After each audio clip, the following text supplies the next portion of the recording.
Hello ವೀಕ್ಷಕರೇ, ಎಲ್ರಿಗೂ ನಮಸ್ಕಾರ. ಇವತ್ತಿನ ವಿಡಿಯೋದಲ್ಲಿ ನಾನು ರೆಸ್ಟೋರೆಂಟ್ ಸ್ಟೈಲಲ್ಲಿ ಮನೆಯಲ್ಲೇ ತುಂಬ ರುಚಿಕರವಾದ ಜೀರಾ ರೈಸ್ ಮಾಡೋದು ಹೇಗೆ ಅಂತ ತೋರಿಸ್ತಾ ಇದ್ದೀನಿ. ತುಂಬಾ ಚೆನ್ನಾಗಿರುತ್ತೆ. ಒಂದ್ಸಲ ಮನೇಲಿ ಮಾಡ್ತಿದ್ರೆ ಪದೇ ಪದೇ ಮಾಡ್ಕೊತೀರಾ, ಅಷ್ಟು ರುಚಿಯಾಗಿರುತ್ತೆ. ಈ ರೈಸನ್ನು ನೀವು ದಾಲ್ ತಡ್ಕ, ಮೊಟ್ಟೆ curry, vegetable curry, paneer curry ಯಾವುದ್ರ ಜೊತೆ ಸರ್ವ್ ಮಾಡಿದ್ರು ಕೂಡ ಎಕ್ಸಲೆಂಟ್ ಆಗಿರುತ್ತೆ. ಬನ್ನಿ ಹಾಗಾದರೆ ಮಾಡೋದು ಹೇಗೆ ಅಂತ ಒಂದ್ಸಲ ನೋಡ್ಕೊಂಬರೋಣ. ಮೊದಲು ಒಂದು ಬೌಲ್ ತೊಗೊಂಡಿದ್ದೀನಿ. ಅದರಲ್ಲಿ ಈ ಕಪ್ನಿಂದ 1 ಕಪ್ ಆಗುವಷ್ಟು ನಾನು ಬಾಸ್ಮತಿ ಅಕ್ಕಿಯನ್ನು ಹಾಕೊತಾ ಇದ್ದೀನಿ.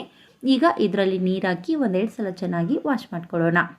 ಈ ರೈಸ್ಗೆ ನೀವು ಬಾಸ್ಮತಿ ಅಕ್ಕಿಯನ್ನೇ ಉಪಯೋಗಿಸ್ಕೋಬೇಕಂತೇನಿಲ್ಲ. ನಾರ್ಮಲ್ ಆಗಿ ನೀವು ಮನೆಯಲ್ಲಿ ಯಾವ ಅಕ್ಕಿ ಉಪಯೋಗಿಸ್ತೀರಲ್ವ ಅದೇ ಅಕ್ಕಿಯಿಂದ ಮಾಡ್ಕೊಳ್ಳಿ, ಚೆನ್ನಾಗಿರುತ್ತೆ.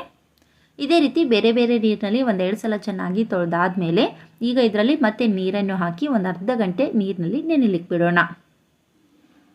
ಅರ್ಧ ಗಂಟೆ ನೀರಿನಲ್ಲಿ ನೆನೆದಾದ್ಮೇಲೆ ರೈಸ್ ಮಾಡೋದು ಹೇಗೆ ಅಂತ ನೋಡ್ಕೊಳ್ಳೋಣ. ಗ್ಯಾಸನ್ನು ಆನ್ ಮಾಡಿ ಒಂದು ಪಾತ್ರೆ ಇಟ್ಕೊಂಡಿದ್ದೀನಿ. ಅದರಲ್ಲಿ ಯಾವ ಕಪ್ಪಿಂದ ಅಕ್ಕಿ ಅಳತೆ ಮಾಡಿದ್ದೆ ನೋಡಿ, ಅದೇ ಕಪ್ನಿಂದ 4 ಕಪ್ ಆಗುವಷ್ಟು ನೀರನ್ನು ಹಾಕೊತಾ ಇದ್ದೀನಿ.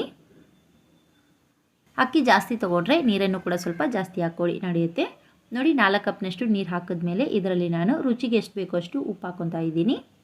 ಈಗ ಮೇಲ್ಮುಚ್ಚಿ ನೀರನ್ನು ಬಿಸಿ ಮಾಡ್ಕೊಳ್ಳೋಣ. ನೋಡಿ, ನೀರು ಈ ರೀತಿ ಚೆನ್ನಾಗಿ ಬಿಸಿ ಆದಮೇಲೆ ಈಗ ಇದರಲ್ಲಿ ಅಕ್ಕಿ ಸೇರಿಸ್ಕೋಬೇಕು. ಅರ್ಧ ಗಂಟೆಗಿಂತ ಮುಂಚೆನೇ ನಾನು ಅಕ್ಕಿಯನ್ನು ಚೆನ್ನಾಗಿ ತೆಗೆದು ನೀರಲ್ಲಿ ನೆನೆಸಿಟ್ಟಿದ್ದೆ.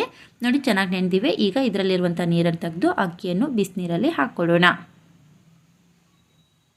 ನಮಗೆ ರೈಸ್ ತುಂಬಾ ಉದ್ರುದ್ರಾಗಿ ಬರಬೇಕು ಮತ್ತು ರೆಸ್ಟೋರೆಂಟ್ಗಳಲ್ಲಿ ಯಾವ ರೀತಿ ವೈಟ್ ಆಗಿರುತ್ತಲ್ವ ಅದೇ ರೀತಿ ಮನೆಯಲ್ಲೂ ಕೂಡ ವೈಟಾಗಿ ಬರಬೇಕು ಅಂದರೆ ಇದರಲ್ಲಿ ಸ್ವಲ್ಪ ನಿಂಬೆಹಣ್ಣಿನ ರಸನ ಹಾಕ್ಕೊಳ್ಳಿ.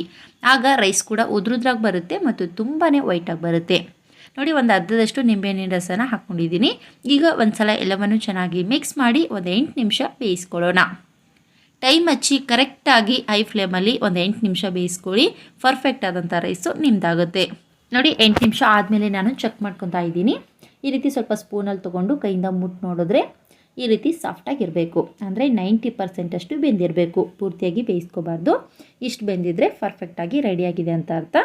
ಈಗ ಇಮಿಡಿಯೇಟಾಗಿ ಗ್ಯಾಸ್ ಫ್ಲೇಮನ್ನು ಆಫ್ ಮಾಡಿ ಇದರಲ್ಲಿರುವಂಥ ಎಲ್ಲ ನೀರನ್ನು ನೀಟಾಗಿ ಒಂದು ಚಾನಿಯಲ್ಲಿ ಸೋಸ್ಕೊಳ್ಳೋಣ.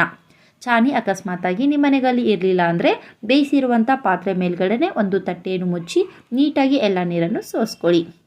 ವಾವ್, ಕಾಣಿಸ್ತಾ ಇರ್ಬೋದು ನಿಮಗಿಲ್ಲಿ ತುಂಬಾ ಉದ್ರುದ್ರಾದ ಮತ್ತು ವೈಟ್ ಆದಂಥ ರೈಸ್ ಈಗ ರೆಡಿಯಾಗಿದೆ. ಈ ಸೋಸಿಟ್ಕೊಂಡಿರುವಂಥ ನೀರಿನ ಮೇಲ್ಗಡೆ ಚಾನೆಯನ್ನು ಹಾಗೆ ಇಟ್ಬಿಟ್ರೆ ಬಿಸಿನೀರು ಇರೋದ್ರಿಂದ ರೈಸು ಇನ್ನೂ ಸ್ವಲ್ಪ ಮೆತ್ತಗಾಗುತ್ತೆ. ಹಾಗಾಗಿ ಈ ಸೋಸಿರುವಂಥ ಎಲ್ಲ ನೀರನ್ನು ತೆಗೆದು ಹಾಗೆ ಈ ಬೌಲ್ ಮೇಲೆ ಚಾನೆಯನ್ನು ಇಟ್ಕೊಳ್ಳಿ. ಇಲ್ಲ ಅಂದರೆ ಬೇರೊಂದು ತಟ್ಟೆಯಲ್ಲಿ ಈ ರೈಸನ್ನು ಹರಡ್ಕೊಳ್ಳಿ. ನೋಡಿ, ರೈಸ್ ಅಂತೂ ರೆಡಿಯಾಗಿದೆ. ಈಗ ಈ ರೈಸನ್ನು ಬಳಸಿ ಜೀರಾ ರೈಸ್ ಮಾಡೋದು ಹೇಗೆ ಅಂತ ನೋಡ್ಕೊಳ್ಳೋಣ. ಗ್ಯಾಸನ್ನು ಆನ್ ಮಾಡಿ ಒಂದು ಪಾತ್ರೆ ಇಟ್ಕೊಂಡಿದ್ದೀನಿ. ಅದರಲ್ಲಿ ನಾನು 1-2 ಸ್ಪೂನ್ನಷ್ಟು ತುಪ್ಪ ಹಾಕೋತಾ ಇದ್ದೀನಿ. ಜೀರಾ ರೈಸ್ಗೆ ತುಪ್ಪ ಹಾಕೊಳ್ಳಿ, ಟೇಸ್ಟ್ ಅಂತೂ ಎಕ್ಸಲೆಂಟ್ ಆಗಿರುತ್ತೆ. ನೋಡಿ, ತುಪ್ಪ ಚೆನ್ನಾಗಿ ಬಿಸಿ ಆದಮೇಲೆ ಇದರಲ್ಲಿ ನಾನು 1 ಸ್ಪೂನಷ್ಟು ಜೀರಿಗೆ ಹಾಕಿ ಫ್ರೈ ಮಾಡ್ಕೊತಾ ಇದ್ದೀನಿ. ಜೀರಿಗೆಯನ್ನು ಚೆನ್ನಾಗಿ ಹುರ್ಕೋಬೇಕು ತುಪ್ಪದಲ್ಲಿ, ಆಗ ಘಮ ಮತ್ತು ಟೇಸ್ಟು ತುಂಬ ಚೆನ್ನಾಗಿರುತ್ತೆ. ನೋಡಿ, ಜೀರಿಗೆ ಚೆನ್ನಾಗಿ ಹುರಿದಾದ್ಮೇಲೆ ಈಗ ಇದರಲ್ಲಿ ಮುಂಚೆನೇ ಮಾಡಿಟ್ಕೊಂಡಿರುವಂಥ ರೈಸನ್ನು ಹಾಕ್ಕೊಳ್ಳೋಣ. ಈಗ ಗ್ಯಾಸನ್ನು ಲೋ ಫ್ಲೇಮಲ್ಲಿಟ್ಟು ಮಿಕ್ಸ್ ಮಾಡ್ಕೊಳ್ಳೋಣ.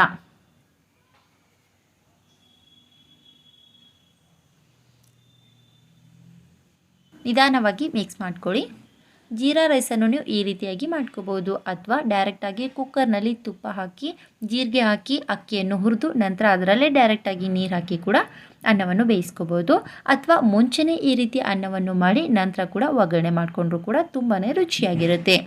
ನೋಡಿ, ಈ ರೀತಿ ಮಿಕ್ಸ್ ಮಾಡಿದ್ಮೇಲೆ ಕೊನೆಯಲ್ಲಿ ಸ್ವಲ್ಪ ಕಟ್ ಮಾಡಿರುವಂಥ ಕೊತ್ತಂಬರಿ ಸೊಪ್ಪನ್ನು ಹಾಕಿ ಮಿಕ್ಸ್ ಮಾಡ್ಕೊತಾ ಇದ್ದೀನಿ.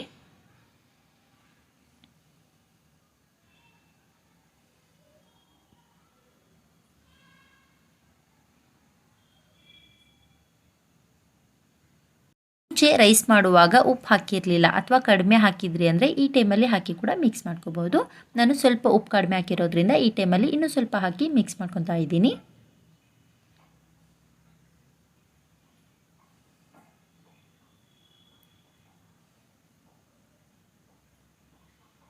ನೋಡಿ, ತುಂಬಾ ಉದ್ರುದ್ರಾಗಿರುವಂಥ ಜೀರಾ ರೈಸ್ ಈಗ ಮನೆಯಲ್ಲೇ ಸವಿಯಲು ಸಿದ್ಧವಾಗಿದೆ. ಈಗ ಗ್ಯಾಸ್ ಫ್ಲೇಮನ್ನು ಆಫ್ ಮಾಡಿ ಸರ್ವ್ ಮಾಡ್ಕೊಳ್ಳೋಣ. ಈ ರೀತಿಯಾದಂಥ ರೈಸನ್ನು ನೀವು ಕೂಡ ನಿಮ್ಮ ಮನೆಯಲ್ಲಿ ಒಂದು ಸಲ ಟ್ರೈ ಮಾಡಿ ನೋಡಿರಿ, ಖಂಡಿತ ಇಷ್ಟಪಡ್ತೀರಾ. ಮತ್ತು ತಿನ್ಬೇಕನ್ನಿಸ್ದಾಗ ನಿಜವಾಗ್ಲೂ ಹೊರಗಡೆ ಹೋಗಿ ತಿನ್ನೋದೇ ಇಲ್ಲ, ಈ ರೀತಿ ಮನೆಯಲ್ಲೇ ಮಾಡ್ಕೊಂಡು ತಿಂತೀರಾ, ಅಷ್ಟು ರುಚಿಯಾಗಿರುತ್ತೆ. ಈ ರೈಸನ್ನು ನೀವು ಮೊಟ್ಟೆ ಕರ್ರಿ, ವೆಜಿಟೇಬಲ್ ಸಾಗು, ಮಶ್ರೂಮ್ ಕರ್ರಿ, ಪನ್ನೀರ್ ಕರ್ರಿ ಯಾವುದ್ರ ಜೊತೆ ಸರ್ವ್ ಮಾಡಿದ್ರೂ ಕೂಡ ತುಂಬಾ ರುಚಿಯಾಗಿರುತ್ತೆ. ನೋಡಿದ್ರಲ್ವಾ ಫ್ರೆಂಡ್ಸ್, ರೆಸ್ಟೋರೆಂಟ್ ಸ್ಟೈಲಲ್ಲಿ ತುಂಬಾ ರುಚಿಕರವಾದ ಜೀರಾ ರೈಸನ್ನು ತುಂಬಾ ಸುಲಭವಾಗಿ ಮನೆಯಲ್ಲೇ ಹೇಗೆ ಮಾಡೋದು ಅಂತ. ಈ ರೈಸ್ ರೆಸಿಪಿ ನಿಮ್ಮೆಲ್ಲರಿಗೂ ಇಷ್ಟ ಆಗಿದೆ ಅನ್ಕೋತೀನಿ. ಇಷ್ಟ ಅನಿಸಿದ್ರೆ ಪ್ಲೀಸ್ ಲೈಕ್ ಮಾಡಿ, ಫ್ರೆಂಡ್ಸ್ ಮತ್ತು ಫ್ಯಾಮಿಲಿ ಜೊತೆ ಶೇರ್ ಮಾಡಿ, ಮತ್ತು ಹೇಗಾಗಿದೆ ಅಂತ ನಿಮ್ಮ ಅನಿಸಿಕೆಗಳನ್ನು ಖಂಡಿತ ಕೆಳಗಡೆ ಕಮೆಂಟ್ಸ್ ಮಾಡಿ ತಿಳಿಸಿ. Thank you.